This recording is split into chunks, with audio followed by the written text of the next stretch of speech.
सुप्रभात। आज हम BA B.Ed द्वितीय वर्ष की रीति काव्य की प्रथम इकाई केशवदास के पदों का अध्ययन कर रहे हैं। केशवदास की रामचंद्रिका जो उनकी प्रबंध मौलिक काव्य कृति है, उसमें निहित जो अंगद रावण संवाद है, अंगद रावण संवाद के पदों का हम पिछली कक्षाओं से निरंतर अध्ययन कर रहे हैं। अंगद रावण संवाद, जैसा कि आप सबको विदित है कि अंगद रावण संवाद वो ऐसा संवाद है जिसमें केशवदास की उस प्रबंध मौलिक लिखी गई रामचंद्रिका की सर्वाधिक ख्याति और प्रशंसनीय जो भाग रहा है वो उनका अंगद रावण संवाद ही रहा है। वैसे तो रामचंद्रिका के अंतर्गत 9 प्रकार के संवादों की चर्चा मिलती है, जिनमें भी मुख्य रूप से अगर देखा जाए तो सुमति विमति संवाद, राम परशुराम संवाद, सीता रावण संवाद, सीता हनुमान संवाद और अंतिम संवाद जो उसमें आया है वो आपका अंगद रावण संवाद है। और अंगद रावण संवाद में जो देखा जाए तो उसमें केशवदास ने रावण और अंगद के मध्य जो संवाद अर्थात जो वार्तालाप कराया है, वो वार्तालाप उन दोनों पात्रों के माध्यम से न केवल उन पात्रों को बल्कि केशवदास को भी उनकी वाक कला की निष्णातता को दर्शाने के लिए सिद्धहस्त साबित हुआ है।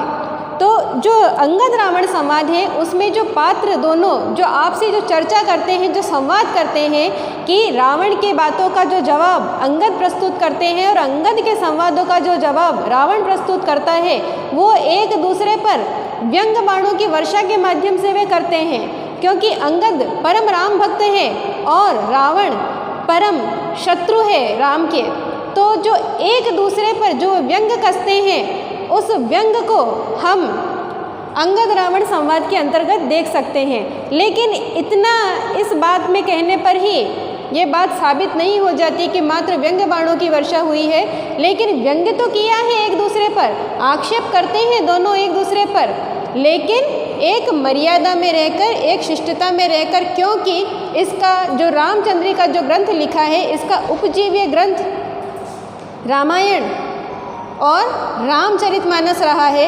इसीलिए जो वहाँ से जो तुलसीदास की रामचरितमानस का जो लंका कांड है, उस लंका कांड को उपजीव्य केशवदास ने माना है और उस लंका कांड के आधार पर ही उन्होंने अंगद रावण संवाद का सृजन किया है। तो अंगद रावण संवाद के पदों का हम पूर्व में अध्ययन कर चुके हैं। आज हम पद संख्या 23 का अध्ययन करेंगे कि डरे गाए विप्रे अनाथे जो भागे, पर द्रव्य छोड़े पर स्त्री ही लाजे, पर द्रोह जासे न होवे रति को, सो कैसे लरे वेश कीन्हे जति को, गेंद करियो में खेल को हरिगिरि केशव दास, शीस चढ़ाए आपने कमल समान सहास। यानी इस पद में रावण पुनः राम की निंदा कर रहा है उनके भक्त अंगद के समक्ष कि तुम्हारे राम को मैं वीर योद्धा नहीं मानता हूँ, जिस राम को तुम ईश्वर मानते हो मैं उस राम को ईश्वर भी नहीं मानता हूँ। मानने के नहीं मानने के पीछे जो मूल रूप से कारण है, वो कारण ये आता है कि पहली पंक्ति की अब हम व्याख्या करना प्रारंभ करते हैं कि डरे गाए विप्रे अनाथे जो भागे, यानी राम के साथ उनके जीवन काल में जो स्थितियाँ रही हैं उन स्थितियों पर व्यंग कस रहा है रावण कि तुम उस राम की महानता की बात कर रहे हो और तुम उस राम को मेरे सामने बड़ा सिद्ध करने की कोशिश कर रहे हो जो एक ब्राह्मण से डरता है, एक शक्तिहीन ब्राह्मण से डरता है।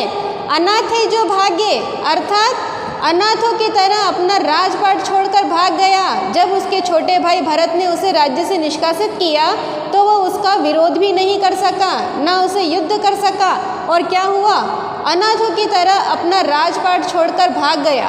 उस राम की तुम महानता मेरे सामने सिद्ध करने का प्रयास कर रहे हो। पर द्रव्य छोड़े पर स्त्री ही लाजे, पर द्रव्य यानी राजा था तुम्हारा राम, ना अपने अधिकारों के लिए अपने भाई से लड़ सका और ना ही उसने कभी कोई राज्य विस्तार का अर्थात राजा वाला कौन सा कर्म उसने किया है। क्या किसी राजा से उसने युद्ध किया, किसी का धन या किसी का राज्य अपने राज्य में लिया उसने, अपने राज्य का विस्तार किया? नहीं किया। तो तुम कैसे कह सकते हो कि वो राजा राम बड़ा पराक्रमी है? पर स्त्री ही लाजे, यानी पर स्त्री को देखने मात्र से ही तुम्हारा राम तो लजाता है, यानी शर्माता है, लज्जित होता है कि पर स्त्री की तरफ तो वो दृष्टि उठाकर तक नहीं देखता। रावण अपने आप से तुलना करता हुआ बता रहा है कि तुम्हारा राम ना तो ईश्वर कहलाने के लायक है, न वीर योद्धा कहलाने के लायक है, न इस धरती का राजा कहलाने के लायक है। अगर वो तीनों ही गुण सम्मिलित रूप से किसी में दृष्टिगोचर होते हैं तो वो एकमात्र इस लंकाधिपति रावण में दिखते हैं, यानी अपनी महानता सिद्ध कर रहा है और राम को निम्नस्त दर्शा रहा है अंगद के समक्ष। दूसरी पंक्ति में कहता है, परद्रोह जासे न होवे रति को, यानी तुम राम को राजा कहते हो अंगद, जिससे परद्रोह विद्रोह तो होता ही नहीं है। राजा का काम ही होता है विद्रोह करना, युद्ध करना। और ऐसे व्यक्ति की तुम प्रशंसा कर रहे हो जिसने अपने जीवन में कभी कोई युद्ध ही नहीं किया, जिससे रति भर भी यानी थोड़ा सा भी अंश मात्र भी उससे विद्रोह नहीं हुआ अपने जीवन में। सो कैसे लड़े वेश कीन्हे जति को, यानी ऐसा व्यक्ति श्री राम के लिए कह रहे हैं रावण कि ऐसा व्यक्ति क्या युद्ध करेगा जिसको उसके भाई ने राज्य से निष्कासित किया और वो वहाँ से निष्कासन को स्वीकार करके अपना राजपाट छोड़कर एक सन्यासी के वेश में भटक रहा है। वो भला क्या युद्ध कर सकता है जिसने अपना राजकीय जीवन छोड़ दिया हो, एक राजा का जीवन यापन करना शीघ्र ही छोड़ दिया हो और एक सन्यासी का वेश धारण कर लिया हो, जंगलों में वन में वो भटक रहा है, वो भला क्या युद्ध करेगा। गेंद करियो में खेल को हरिगिरि केशव दास जहाँ पर अंगद रावण संवाद में मिलता है, केशव दास यानी केशव अपने विषय में कह रहे हैं, यानी जो उनके मन में विचार आ रहे हैं वो अपने पात्रों के माध्यम से बुला रहे हैं। इस प्रकार से जहाँ पर भी होता है लिखा हुआ कि कवि अपना नाम उन पंक्तियों में लिखता है तो वो कवि अपने कवित्व की छाप दर्शाता है उन पंक्तियों में कि ये मेरे विचार हैं लेकिन मैं अपने पात्रों के माध्यम से कहलवा रहा हूँ। अब यहाँ पर पुनः केशव रावण के माध्यम से विचार कहलवा रहे हैं कि रावण अपना अहंकार व्यक्त कर रहा है अंगद के समक्ष कि गेंद करियो में खेल को हरिगिरि केशव दास, यानी मैं परम शिव भक्त हूँ और भगवान शिव जिस कैलाश पर्वत पर निवास करते हैं मैंने तो उसको भी गेंद के समान उठा लिया था, यानी मैं इतना शक्तिशाली और बलशाली हूँ और तुम्हारा राम मेरे आगे क्या टिक सकता है। शीश चढ़ाए आपने कमल समान साहस, यानी मेरी भक्ति देखो तुम अंगद कि मैंने अपने आराध्य भगवान शिव को अपने शीश कमल पुष्पों के समान साहस यानी सहसों बार हजारों बार उनके सामने अपने कमल समान शीश को मैंने अर्पित कर दिया, यानी भक्ति तो इसे कहते हैं। लेकिन फिर भी जब वक्त आया, जब समय आया तो मैंने क्या किया, खेल खेल में ही उस मेरे आराध्य भगवान शिव जिस पर निवास करते हैं जिस कैलाश पर्वत पर, उसको मैंने अपने मज़े के लिए, अपने आनंद के लिए और उनको भी अपनी शक्ति और वीरता का परचम दिखाने के लिए मैंने उस कैलाश पर्वत को एक गेंद के समान उठा लिया और भगवान शिव मेरा कुछ नहीं कर सके। यानी जो पद संख्या 23 का हम अध्ययन कर रहे हैं जिसकी व्याख्या मैंने आपके सामने प्रस्तुत की, उस पद में इतना ही आपको ध्यान रखना है कि इसमें अंगद को रावण अपने संवादों के माध्यम से अपने अहंकार को, अपने बड़प्पन को दर्शा रहा है और भगवान राम की निंदा कर रहा है। किसके समक्ष? राम भक्त अंगद के समक्ष, रामदूत अंगद के समक्ष।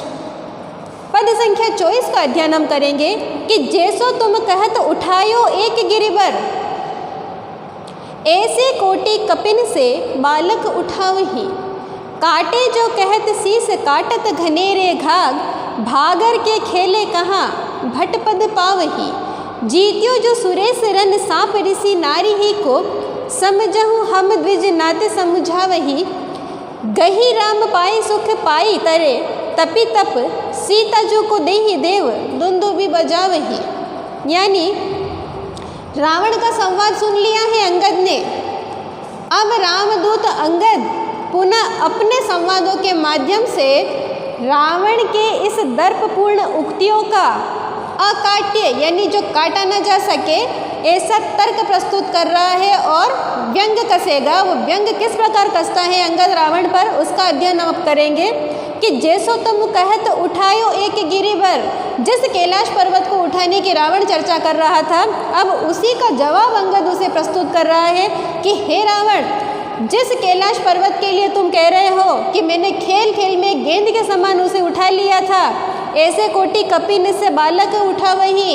यानी ऐसा एक पर्वत उठाकर तुम अभिमान कर रहे हो रावण, लेकिन ऐसे करोड़ों पर्वत बानर का बच्चा यानी एक बंदर का बच्चा एक साथ उठाने में सक्षम है, इतनी शक्ति और इतनी सामर्थ्य रखता है, तो तुम कहाँ के बलशाली और वीर हुए रावण। तुम तो एक पर्वत उठाने की बात कर रहे हो और हमारे कुल में, वानरों के कुल में तो एक छोटा सा वानर का शिशु यानी बालक वो भी करोड़ों पर्वत को एक साथ उठा रखने की सामर्थ्य रखता है।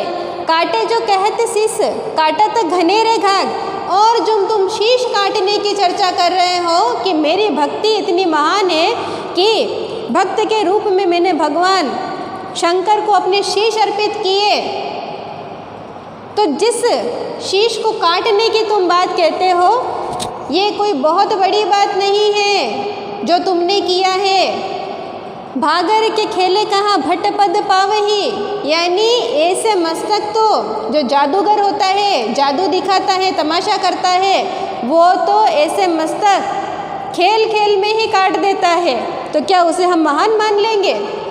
यानी रावण की निंदा की है कि रावण, जो तुम एक पर्वत उठाने की बात करते हो, तो हमारे वर्ग में यानी बंदरों का जो बच्चा होता है, वानरों का जो शिशु होता है, वो एक बच्चा भी करोड़ों पर्वत को एक साथ उठा रखने की सामर्थ्य रखता है, शक्ति रखता है, और तुम तो इतनी बड़ी बात बता रहे हो कि मैंने एक पर्वत उठा लिया।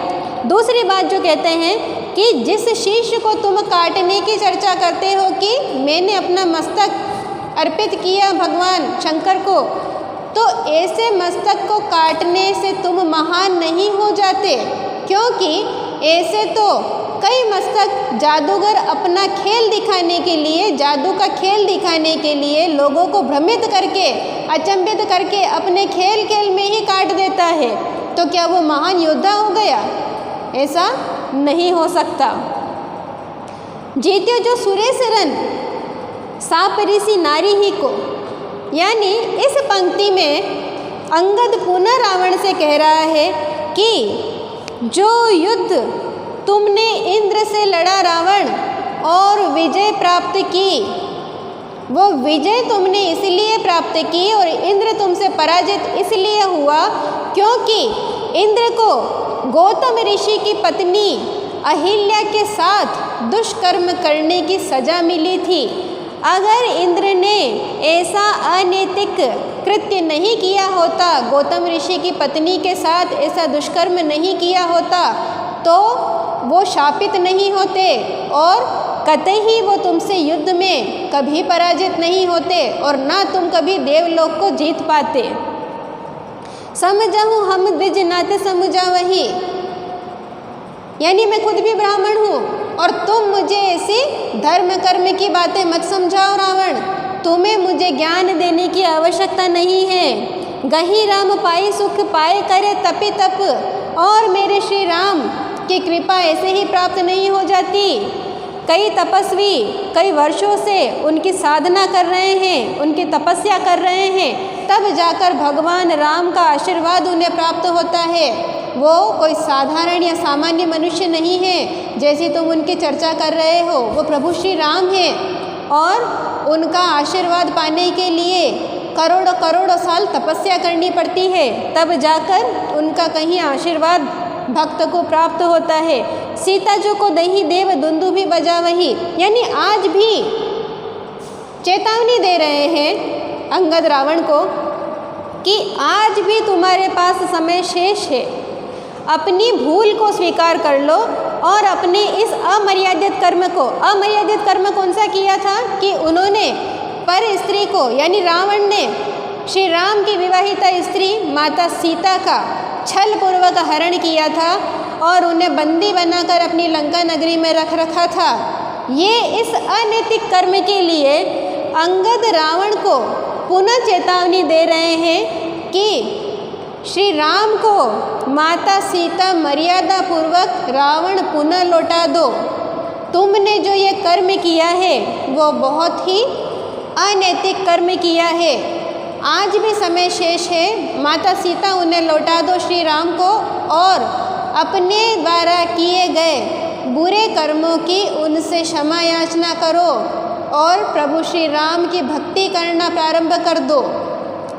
यानी इस पद में जो हमने अध्ययन किया वो रावण के तर्कों का, जो रावण ने तर्क प्रस्तुत किए थे राम विरोधी तर्क, उन राम विरोधी तर्क को सुनने के बाद अंगद पुनः रावण को उनकी इस स्थिति को दर्शा रहे हैं कि रावण जो तुम अपने आप को महान कहते हो, मेरी दृष्टि में तुम कहीं से भी मुझे महान व्यक्ति नहीं दिखते हो, न वीर योद्धा दिखते हो, न साहसी दिखते हो।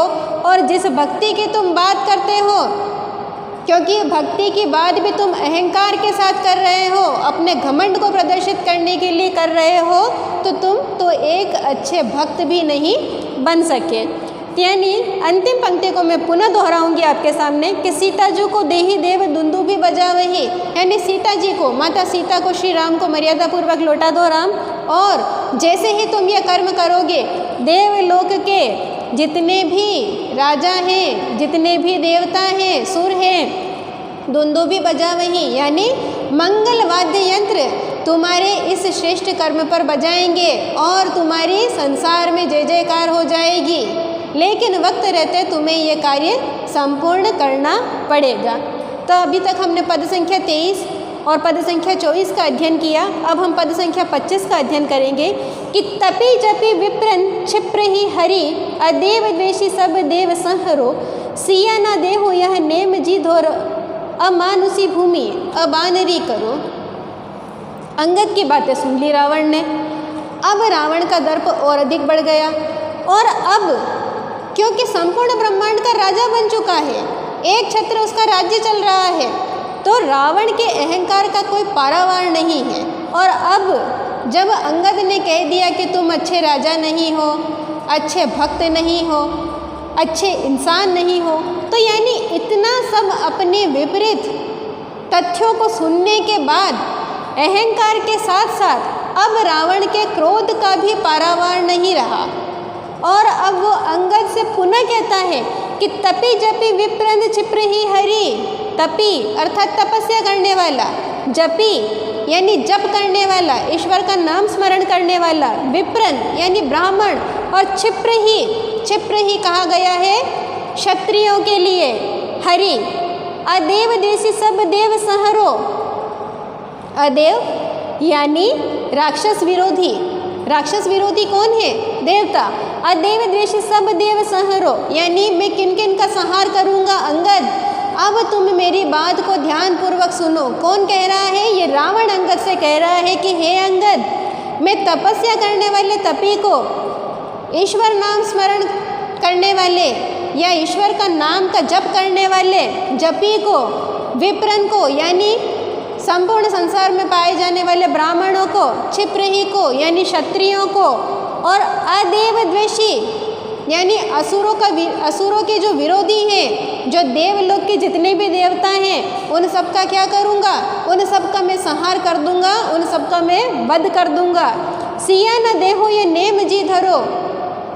और जिस सीता को तुम श्री राम को लौटाने की जो बात मुझसे कह रहे हो, तो अब मेरी बात कान खोलकर सुनो अंगद तुम, कि सिया न देहो यानी सीता को मैं किसी हाल में, किसी स्थिति में राम को पुनः नहीं लौटाऊंगा। यह नेम जी धरो, यानी ये नियम या ये व्रत कह लो, मैंने अपनी आत्मा में स्वीकार कर लिया है। यानी मैं दृढ़ प्रतिज्ञ हूँ कि राम को मैं स्वयं झुककर सामने नहीं जाऊँगा और सीता किसी भी स्थिति में राम को नहीं लौटाऊँगा। अमानुषी भूमि अमानरी करो, यानी धरती पर से मैं एक भी मनुष्य का अंश शेष नहीं रहने दूंगा और न ही अमानरी करो।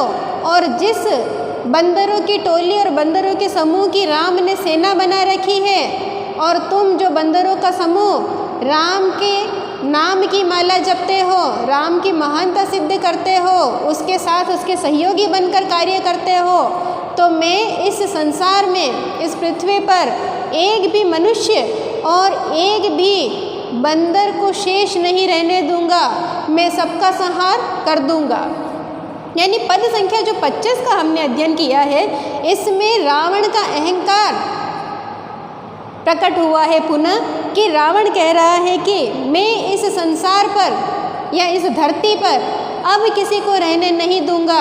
ईश्वर नाम स्मरण करने वाला और उस राम से जुड़े हुए हर एक व्यक्ति और हर एक वानर का अब अंत इस पराक्रमी रावण के हाथों होगा और मैं सबका वध कर दूंगा, सबका संहार कर दूंगा। लेकिन सीता में पुनः राम को किसी हाल में नहीं लौटाऊंगा। ये इस पराक्रमी रावण ने क्या कर लिया है, वो वचन अपने आप को दिया है और उस पर वो अटल रहेगा। तो आज हमने पद संख्या 23, 24, 25 अंगद रावण संवाद से अध्ययन किया। आज के लिए इतना ही। धन्यवाद।